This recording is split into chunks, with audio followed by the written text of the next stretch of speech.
संगमनेर तालुक्यातील गरीब कुटुंबाला मुख्यमंत्री सहाय्यता निधीतून दिलासा।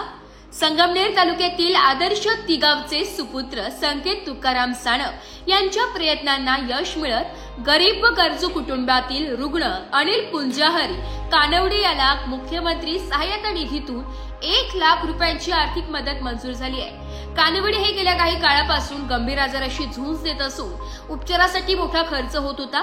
आर्थिकदृष्ट्या दुर्बल असलेल्या या कुटुंबासाठी हा खर्च परवडणारा नव्हता। या परिस्थितीची दखल घेत मंत्रालयातील प्रतिनिधी संकेत सानप यांनी वैद्यकीय कागदपत्रांसह पाठपुरावा करून ही मदत मंजूर करून घेतली आहे। मुख्यमंत्री सहाय्यता निधी प्रमुख रामेश्वर नाईक यांच्या मार्गदर्शनाखाली निधीची रक्कम थेट रुग्णांच्या कुटुंबाच्या हाती पोहोचवण्यात आली आहे। या मदतीमुळे कानवडे कुटुंबाला मोठा दिलासा मिळाला असून औषधोपचार आणि रुग्णालयातील वाढत्या खर्चासाठी ही मदत उपयुक्त ठरणार आहे।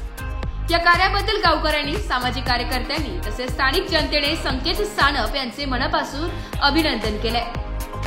संकेत सानप यांनी सांगितले की गरीब, शेतकरी, मजूर आणि आजारापाशी झगडणाऱ्या प्रत्येक गरजू कुटुंबियांसाठी मुख्यमंत्री सहाय्यता निधी हा मोठा आधार आहे।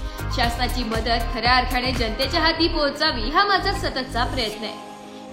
मुख्यमंत्री सहाय्यता निधी प्रमुख रामेश्वर नाईक यांनी या कार्याचे कौतुक करताना सांगितले की संकेत सानप यांच्यासारखे तरुण जर अशा पद्धतीने जनतेच्या समस्यांचा पाठपुरावा करत राहिले तर शासनाच्या योजना खरंच सर्वसामान्यांपर्यंत पोहोचतील।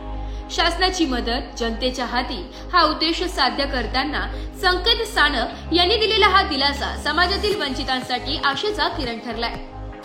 ब्युरो रिपोर्ट, नाशिक लोकशाही न्यूज, नाशिक।